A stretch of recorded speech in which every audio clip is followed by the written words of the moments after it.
Olá amigos, 20 de novembro de 2014, a voz do Brasil pela vida.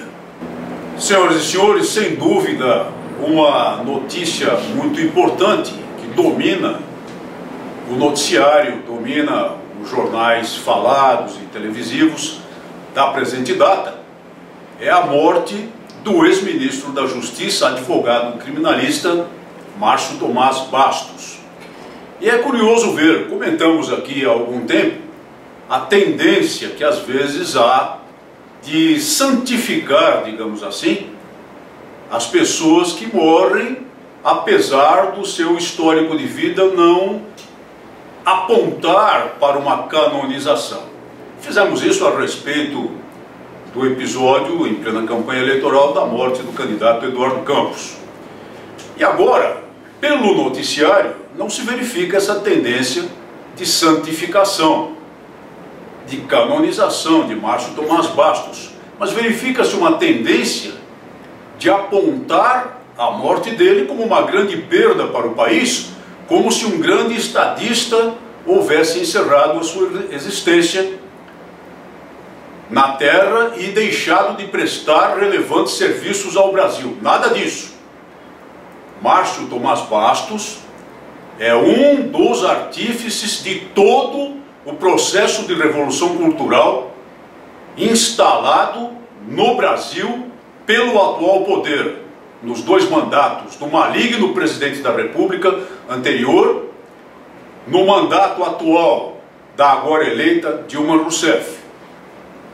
Entre outras coisas que se atribuem a ele como um grande feito, é ter obtido, na ocasião como ministro da Justiça, pela pressão do Poder Executivo, do Poder Legislativo, a aprovação do famigerado Estatuto do Desarmamento, uma lei idealizada não para a segurança pública, não para combater a criminalidade, mas sim para perseguir, sim para oprimir as pessoas de bem, as pessoas sem antecedentes criminais, as pessoas que vivem em conformidade com a lei e querem apenas ter a oportunidade, apenas ter o direito de ter a posse mansa e pacífica de armas de fogo para a defesa de si, para a defesa do lar, para a defesa da família. Foi ele também quem articulou, colocar como colocou, em consórcio, o seu ministério, o Ministério da Justiça, com o Ministério da Educação e com o Ministério da Saúde, para promover uma revolução de costumes no Brasil, para atacar a família, para destruir a família, para destruir a juventude, para incentivar a sexualidade precoce, para destruir os fundamentos morais do país, fazendo isso logo cedo, desde os bancos escolares, em relação à própria infância. E foi um dos advogados criminalistas que simplesmente enriqueceu e muito, defendendo notórios corruptos, defendendo notórios vilões que ao longo de todo esse tempo, evidentemente não enquanto ele foi ministro da Justiça, atuaram para meter a mão no dinheiro público no Brasil.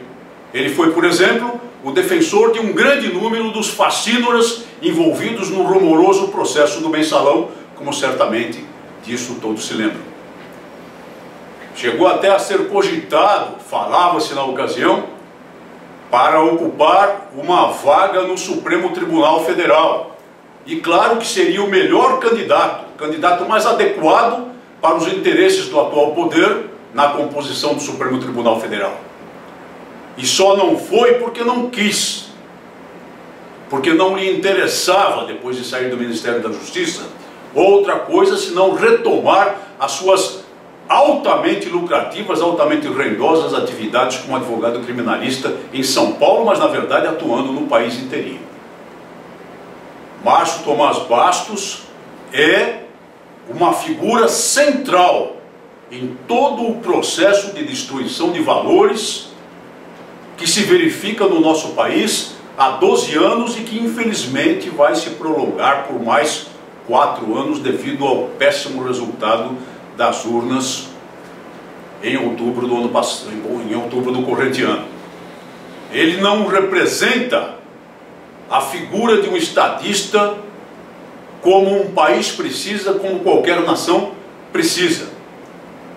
Ele representa uma blindagem jurídica articulada por ele, muito bem pensada, a todos os desmandos de um poder que no mínimo, tolerou toda essa corrupção que no presente momento, que no momento em que vivemos, ameaça destruir um dos grandes patrimônios do país, a Petrobras.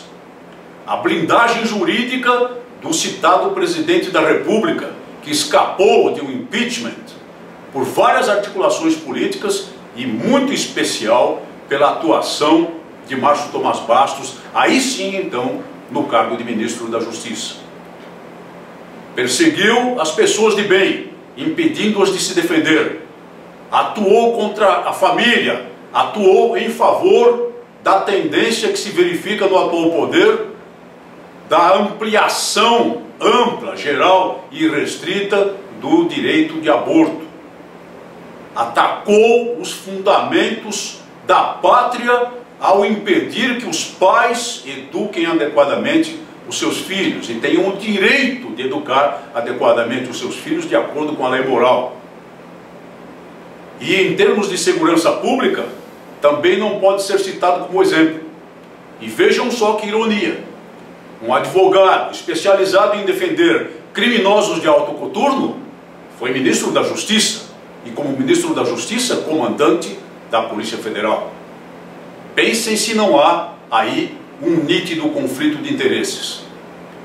O que ele fez ao blindar juridicamente facínoras de alto coturno, perto dos quais os criminosos do crime organizado aqui de São Paulo são amadores, foi exatamente derrubar os fundamentos da segurança pública no que se refere à crença da sociedade no governo e no trabalho do governo em prol da segurança pública.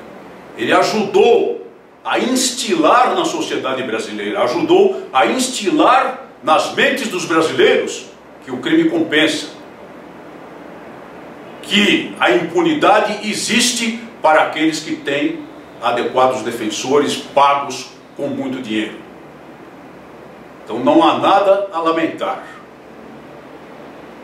E ninguém nos acuse de falta de caridade cristã. Todo homem pode se arrepender dos seus maus feitos na sua vida. E esperamos que ele tenha se arrependido eficazmente dos maus feitos que produziu no nosso país.